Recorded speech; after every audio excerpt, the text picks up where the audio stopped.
Next week, I'm going to KetoCon in Austin, Texas. It's a conference about, you guessed it, keto. Yes, I love this way of eating so much that I'm going to attend 3 full days of speeches on it. And I'm bringing my mom along, who just turned 82 years young today. And yes, she's on keto too. So, in honor of the conference, I've decided to give you a little list here of 13 of the benefits I've noticed in myself since starting on the ketogenic diet. So hi, thanks for tuning in. This is Julie Saad. I'm an ADHD coach who helps women get fit, focused, and have fun again through the use of a ketogenic diet and specialized coaching for our specific ADHD brains. I'm so happy to have you here. All right, so of my little 13 benefits that I've noticed since starting the ketogenic diet, number 1 is weight loss. That's the reason I started this diet in the first place. It was pure vanity. Everyone around me had these super cute crop tops, and I wanted in on the action. I lost exactly 50 pounds in just over 3 months on the diet. Sometimes it almost seemed too fast, and I had to keep updating my jeans collection because my clothing was literally falling off me. For someone who struggled with her weight her whole life, though, I ain't complaining. Benefit number 2 is more energy. Now, I have ADHD combined type. So I've been known to be a bit hyper on occasion, but that said, I did spend most of my pre-keto life just kind of tired. Like if at any moment I let myself lie down, that was it. I would fall asleep, no matter what time of day it was. So now I have more, let's say, good energy. It's not this weird combo of tired and wired like I used to be. Numero 3 is better sleep. I actually sleep about an hour less than I used to before starting the ketogenic diet. I just don't need as much sleep. So I get this like bonus hour every day, which is pretty cool. And this is huge. I wake up refreshed for the first time in my life. I'm a little embarrassed to admit this, but I didn't know that people actually woke up in the morning without feeling freaking exhausted. I used to think that that was just normal, that everyone woke up completely tired every morning because, frankly, that's how I woke up pretty much every day before going on keto. And this is something I remember as far back as early childhood. I was a mega pain in the ass to wake up as a child. My parents would sometimes have to drag me out of bed. I would sleep through loud alarms. It wasn't a good scene. Now I go to bed and I wake up. And, unless I have something that really throws my sleep schedule off, like a late night party or an early morning flight, I feel pretty darn good when I open my eyes in the morning. What is this sorcery? Let's see, I'm going to skip around a little bit and do these in no particular order. So let's do a vanity one here. Number 4, I feel like I look younger than before. I'm 42 and I think I look like I'm in my early 30s. No cap. Before, I think I pretty much looked my age. Part of it might be the weight loss, yeah, but I do really feel like the skin on my face is juicy. It looks hydrated, even though I don't do the typical American thing and lug a bucket of water around with me everywhere I go. Y'all, if you are living in the US, people make fun of us for how much water we drink, okay?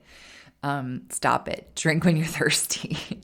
That's what I do. I drink when I'm thirsty. And yeah, I'll check in with myself throughout the day to ask myself if I'm thirsty, because if I'm working really hard on something, I might forget to pay attention to how I feel. And so I'll, stop throughout the day and say, do you need to drink something? But I'm not forcing water down myself, okay? So anyway, my face should be pretty saggy because of the weight loss, but it isn't. Not too shabby. In fact, number 5, while we're on the subject, I don't have any loose skin to speak of. I know there are people who lose a lot more than 50 pounds, so maybe it wasn't that dramatic of a loss, but I don't have any loose skin. My arms were, let's say, a little bit soft when I was in the process of losing weight, but now they're not. And I don't have specific numbers or research to back this up, but I have just heard that in general, if you lose weight through plain old-fashioned kind of restriction, you are more prone to getting loose skin than if you do it the keto way. Yay. All right, number 6. This one is a weird one, and I have no idea if it's an actual benefit of keto, but my eyesight has improved just a bit. I'm nearsighted and I wear glasses and contacts.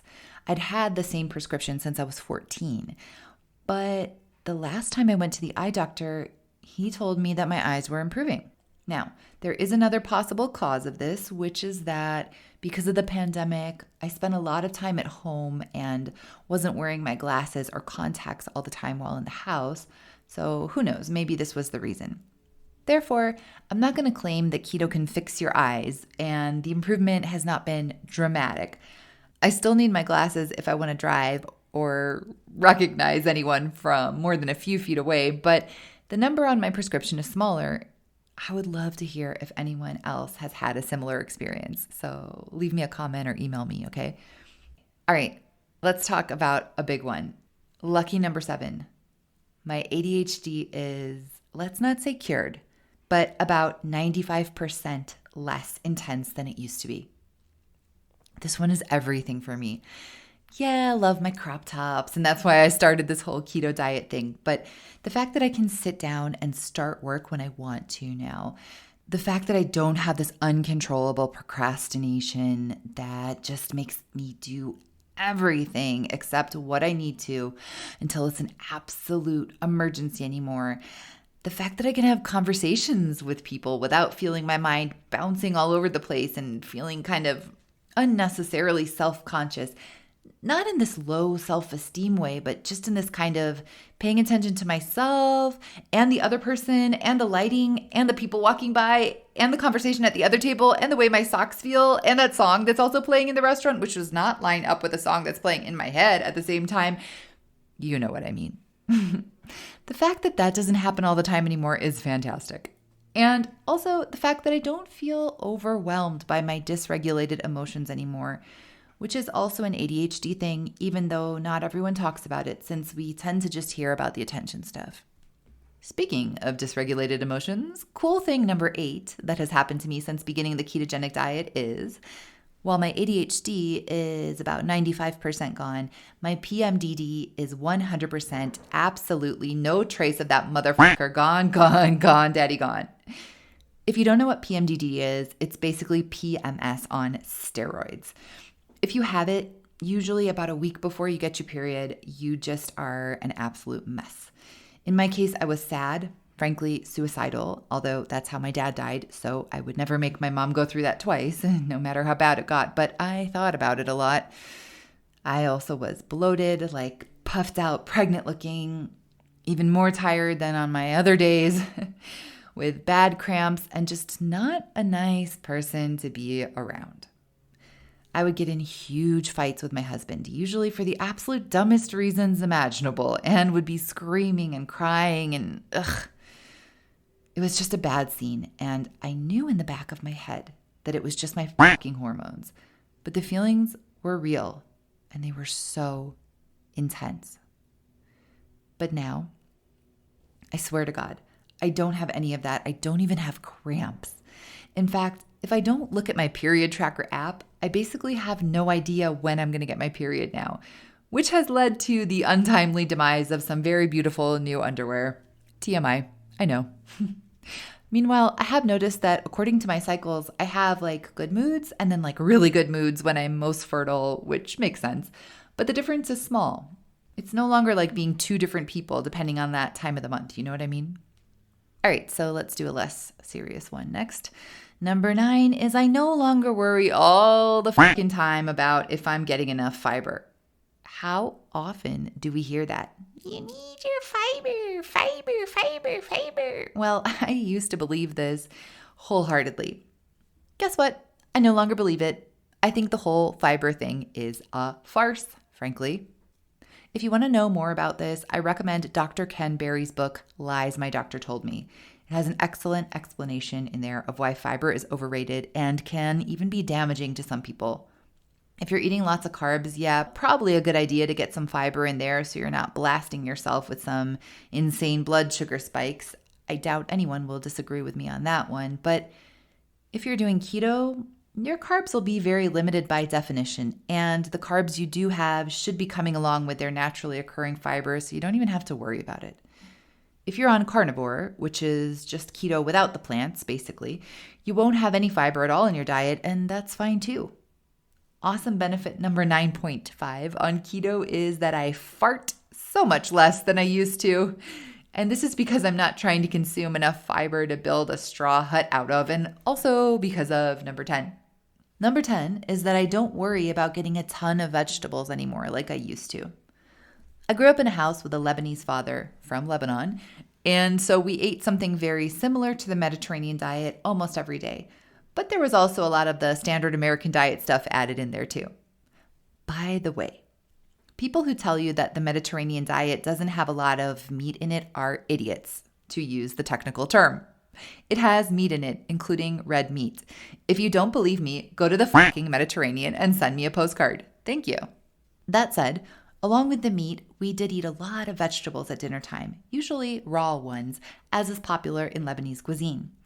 My dad and I would scarf down radishes and cucumbers as fast as my mom could cut them up, and there was always salad on the table and there was never any left over at the end of the meal. So I love vegetables, especially raw ones, but after going on keto and hearing more about vegetables and how they're not necessary in the way we've been led to believe, I no longer worry about getting tons and tons of them every day. I eat them when I feel like it and when I have time to make them. When I don't bother. This saves me a bunch of time and many a fart. Benefit number 11 is my flat stomach. Oh my goodness. I never thought it was possible. Call me vain. It's fine. I've been trying to get a flat stomach my whole life, and now I have one, and I'm shouting it from the rooftops, and I don't care. And I wear crop tops everywhere, and hashtag sorry not sorry. And I'm about to wear crop tops to KetoCon too, and I know that it's Texas and they're going to be blasting the air conditioning and I'm going to be freezing and I'm going to have goosebumps all over my stomach, but I'm so proud of my flat stomach. So prepare yourself, Austin. You're about to see my white belly button. Here's the thing. I'd been thin. I'd been fat. I'd been everything in between. But never, ever in my life had I had a flat stomach. Something in my diet was not agreeing with me. I still don't know exactly what it was, and I haven't done testing, and nor do I care to because I'm not going back to that way of eating ever. But my best guess at the moment is that it had something to do with wheat and also maybe sometimes broccoli. I just always had this puffed out belly, and after every meal, my stomach hurt. Not a lot, but it hurt. And I thought that was normal. I thought that after you ate, your stomach was supposed to hurt. Guess what? It's not. Since going on keto, I've only had that sensation twice. Once after I cheated and had a little bit of toasted pita bread on a fattoush salad at a Lebanese place, and once after I made a huge thing of broccoli and Brussels sprouts for my mom and husband that they didn't want, so I ate the whole thing myself, and wow, did it hurt afterwards, just like in the old days. So my abdomen is now flat as a pancake. Not just because I'm thin, but because I no longer eat pancakes. Okay, 2 more, and I'm already nervous about the last one because it might make me cry. Number 12, I'm just, in general, in a better mood overall. I'm not permanently happy, that's impossible and unhealthy, but I just don't feel so freaked out about every little thing, and when I do feel sad or angry, it feels manageable. Like I can take that little pause, that little step back and say, okay, I'm not in the best mood at the moment, but it'll pass. Whereas before it just felt like, oh my God, the world is coming to an end. Like all the time. And last but certainly not least, benefit number 13 of the ketogenic diet for me has been, I no longer stress about food. I spent my entire life, starting in kindergarten, wondering and worrying about what I ate. I was always told that you had to eat less and move more to be a desirable weight. If you were not a desirable weight, it was because you were lazy. It was because something was wrong with you. This is the biggest pile of steaming bullshit. The whole calorie thing is a sham. Exercise is good for you, but it doesn't help with weight loss, at least not in the way we were told to believe. Starving yourself and feeling hungry will only backfire. You know it. Now, I don't have to measure how much I eat. I read labels and counted macros when I started the diet, but now I can pretty much eyeball it, and I'm still getting all the benefits without being as strict as I was in the beginning. Note, this is my personal experience. Some people need to be strict for a long time and some don't. I eat as much as I want to. If I'm busy or somewhere annoying like an airport, I can skip a meal and it's no big deal. I eat until I'm properly full and it feels fucking great. But the thing I also feel is anger. I feel angry that I basically had to figure this out on my own. Here it goes. Fuck. No doctor, nutritionist, psychiatrist, psychologist, no one ever told me about it. I found out about it randomly on the internet. After hearing information my whole life that was incorrect and not based in anything scientific, but rather in several hypotheses that were never proven. And I'm lucky. Yeah, I was fat and I struggled a lot with ADHD, PMDD, stress around what to eat, and my moods in general. But how many people have had to deal with things like type 2 diabetes, obesity, high blood pressure, and all-out cognitive impairment unnecessarily, all because of shitty fucking information? This is my life's mission. I will continue spreading the word about this until I die and they pry the bacon out of my cold, dead hands. And if I die before I feel like I've made a difference in this world, I will come back as a ghost and haunt the earth until the message gets to at least a few people. So I know I got a little emotional there, but this is my passion and my calling now. So thanks so much for listening and have a happy and healthy day.